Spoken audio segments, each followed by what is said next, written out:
You know, folks, Thanksgiving Day is a purely American holiday.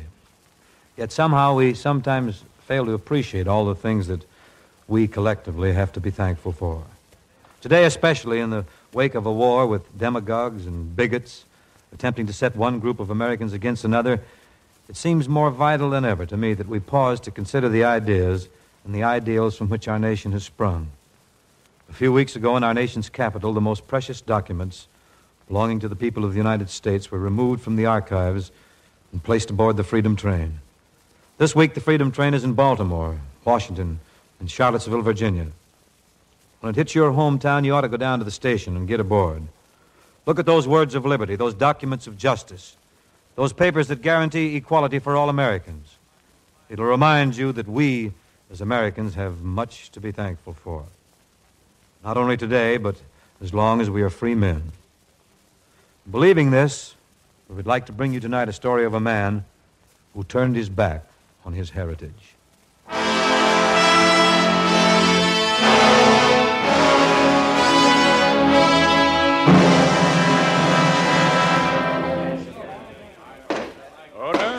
Order in the court.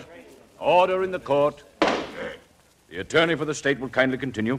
Mr. Nolan, is it not true that you were part of a conspiracy to destroy the government of the United States? No, that is not true. That is not true, I tell you. Do you dare to deny your friendship with Aaron Burr? No, I don't deny that, but I do deny your accusations of treason. Lieutenant Nolan, Aaron Burr has shown himself repeatedly to be an enemy of the United States government.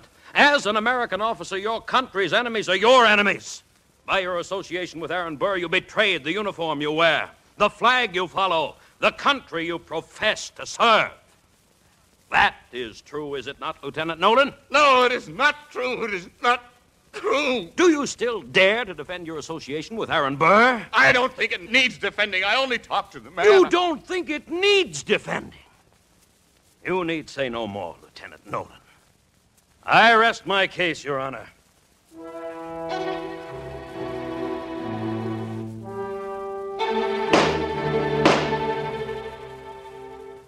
Philip Nolan, rise and face the court. Philip Nolan, is there anything you wish to say to show that you have always been faithful to the United States? The United States! Damn the United States! I wish I may never hear of the United States again! Who was that man? Who would dare utter such treason? Come over closer to the radio, America. I want to tell you a story about you and your growing. This is not a story of a national hero, but of Philip Nolan, who severed a bond before he knew its value. Listen to the story of the man without a country.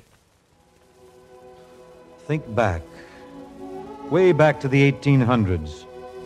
Remember? You were still an adolescent then.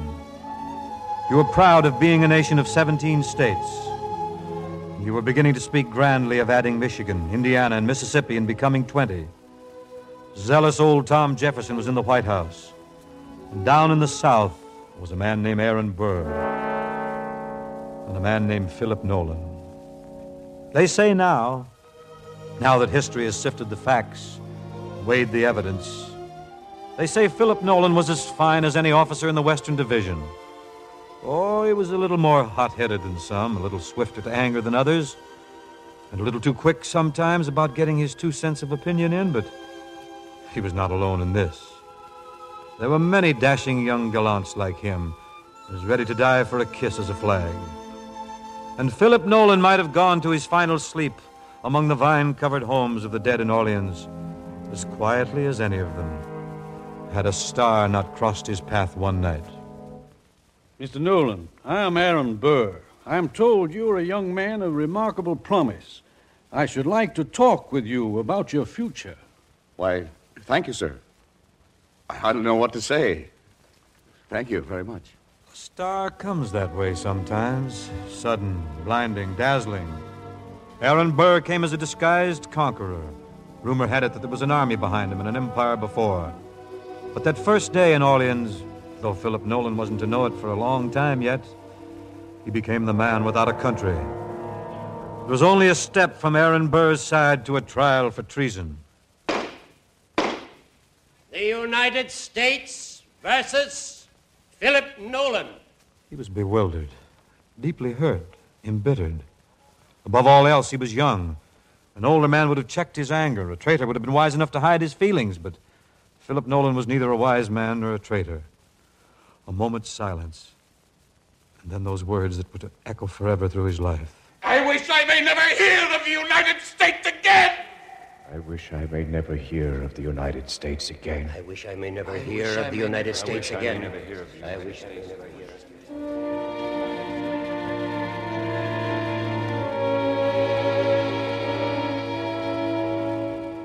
The words filled the courtroom, shivered against the walls. No one spoke. No word fell to combat those other words. Half the officers in the room had served through the Revolution. They had fought their way, starved and frozen through endless bitter months, so that one day a people could say, "This is my country." The judge and the jury rose. They left the court wordlessly. No one else stirred. Someone in the back of the room sighed. Someone else coughed. That was all. 15 minutes went by like 15 years before the judge returned. Prisoner, hear the sentence of the court. The court decides, subject to the approval of the President, that you shall have your wish. You will never hear the name of the United States again. It was the fall of 1807. It would be 1863 before he heard her name again. The leaves would grow red in Maryland soon. They would be piled along the Potomac for burning. Their smoke would spiral into lace against the November skies. They would be tapping the trees for maple sugar in the Vermont woods, and the New England housewives would gather in their spiced kitchens to prepare the Thanksgiving puddings. The Cape Cod fishermen would go out in the misty dawn for their nets, and the harvest would be a bright promise on the Indiana hillsides. The Blue Ridge and the Alleghenies and the Rockies would pull the snow up over their shoulders and settle down for the winter. And the Mississippi would go slipping on through the heart of America. There would be hearth fires and Christmas trees. There would be dances. There would be church service and wedding ceremonial and baptismal. But not for Philip Nolan. His was the sea and the bitterness of salt on his lips, no port at evenings. And in one sudden heart-stabbing moment, Philip Nolan knew what he had lost. Sir, you will receive from Lieutenant Neal the person of Philip Nolan, later lieutenant in the United States Army. You will take the prisoner on board your ship and keep him there with such precautions as shall prevent his escape. You will provide him with such quarters, rations, and clothing as would be proper for an officer of his late rank. But under no circumstances is he ever to hear of his country or to see any information regarding it. So Philip Nolan walked the decks of the seven seas and thought about America. But he never asked about her. He talked with his shipmates about the weather, about the sea, about all things but home. In foreign ports, where he was rarely permitted to go ashore, he filled his days with reading. But in the books and papers given him, there was no mention of America. For him, she was only a dream that had ceased existing. He was a ghost among his companions, drifting from port to port, listening to a word that filled his heart, that reached him in the wind, that sighed from the rigging, that the waves whispered through the midnight. One word, America. The grass is blue in Kentucky this spring. Wouldn't you like to ride through it with the earth hard and firm under your horse's feet? Think of it, earth under you. The flower girls are in the streets of Orleans now. It's almost time for the Mardi Gras. Remember the girl you kissed at the Mardi Gras? The fields are white with cotton now. The slaves are singing. What would you give to hear their voices? Snow is thick and white in New England. They're riding through it to the Christmas parties. Can't you hear the sleigh bells? How long is it since you heard sleigh bells? Leave me alone. I can't stand thinking anymore. Oh, God, let me stop remembering. I wish I may never hear of the United States again. I wish I may never hear of the United States again. The court decides, subject to the approval of the President, that you shall have your wish. No! No! No! Philip Nolan could never find peace. Ships docked, set sail. Men went home on leave. He watched in wordless agony.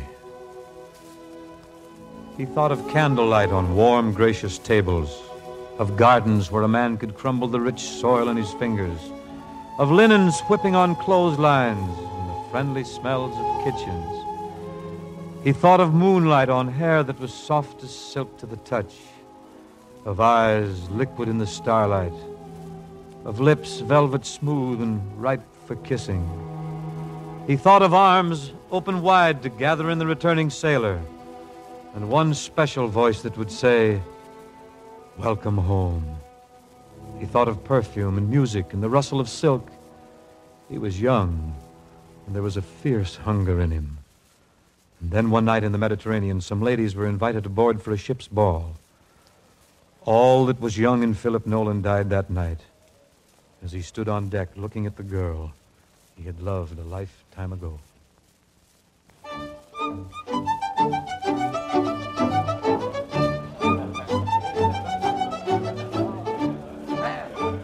Aunt Emery. Why, Philip Nolan, this is a surprise. You're looking splendid, Philip. The sea evidently agrees with you. I'd forgotten how lovely you are.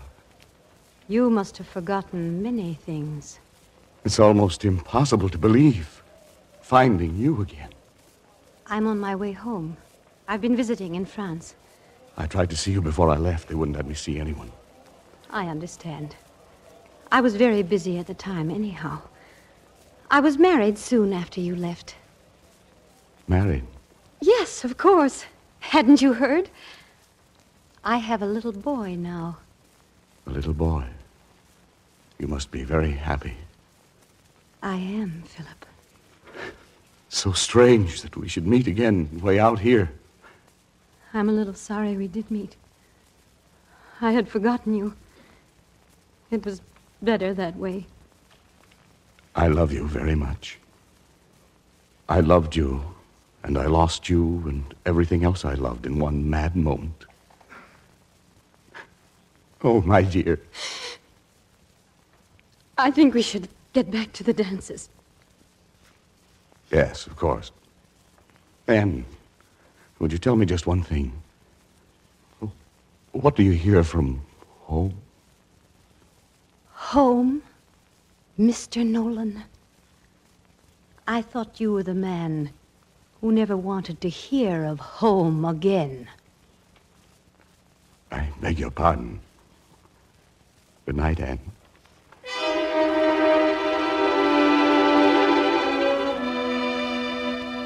Philip Nolan knew in that moment how alone he was. One man with only the sea for the rest of his life, and one nameless port at the end of it. The days became weeks, the weeks years that marched across his forehead and left him old. His eyes were deep pools of loneliness, his heart completely empty. And no one knew until the day he was dying how deep his hurt had gone. No one knew until that day when they entered his room for the first time, and they found it a shrine to America. The stars and stripes were draped around a picture of Washington, and he had painted a majestic eagle winging gloriously up into the sky. At the foot of his bed was a great map of the United States, drawn from memory, with almost forgotten names on it: the Indian Territory, the Mississippi Territory. Here, Captain, you see, I have a country. Yes, I see, Nolan. How do you feel? Anything I can do for you? Captain, I'm dying. I'll never see my country again. But there's not a man on this ship or in all the United States that loves her as I do. Would you tell me about America? Tell you about America? How can I begin to tell you about America? He had left America in 1807. It was 1863. War had come and gone in 1812. And Francis Scott Key had sat on a British battleship and written a national anthem. Jackson had taken the Florida Territory. A new flag had been raised in Washington with 13 alternate stripes and 20 stars. 9 presidents had been in the White House, and the Monroe Doctrine had been born, the cornerstone of American foreign policy. The continents of the Western Hemisphere are henceforth not to be considered as subjects for future colonization by any of the European powers. The United States had begun to gather themselves into a nation. It is not the states, but the people of the nation who have made the Union. It is, the people's constitution, the people's government, made for the people, answerable to the people. Tell him about America. Tell him about Peter Cooper's steam locomotive, the Tom Thumb, drawing its first train of cars over 23 miles of the B&O Railroad. Tell him about America. Andrew Jackson had moved the Indians west of the Mississippi. Arkansas, Michigan, Wisconsin, Iowa had joined the nation. The Battle of the Alamo had been fought in Texas. Gold discovered in California. And a new nation had spanned 2 oceans. The South and the North were deep in their quarrel over slavery, and in the White House was the president whose words were the voice of the new nation. Measure of devotion, that we here resolve that these dead shall not have died in vain, that this nation under God shall have a new birth of freedom, and that government of the people, by the people, for the people, shall not perish from the earth. Tell him about America. The power, the color, the strength, the beauty, the tears, the triumphs. Tell him so that he knows the glory he thrust aside. She's a great nation, Captain. A great nation. Yes, Nolan, a great nation. Nolan! Nolan!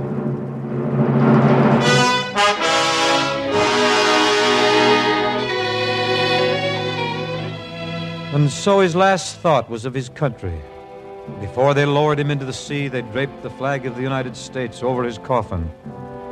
How proud that would have made him. The captain intoned the last rites, the bugler played taps, and the ceremony was over. Men, we found this paper in Nolan's things. Bury me in the sea. It has been my home, and I love it. But will someone not set up a stone for my memory at Fort Adams or at Orleans, so that my disgrace will not follow me through eternity? Say on it, in memory of Philip Nolan, lieutenant in the Army of the United States. He loved his country as no other man has ever loved her, but no man deserved less at her hands. We will do as he wished. And so, although the sea claimed him, his soul would know the feeling of land again.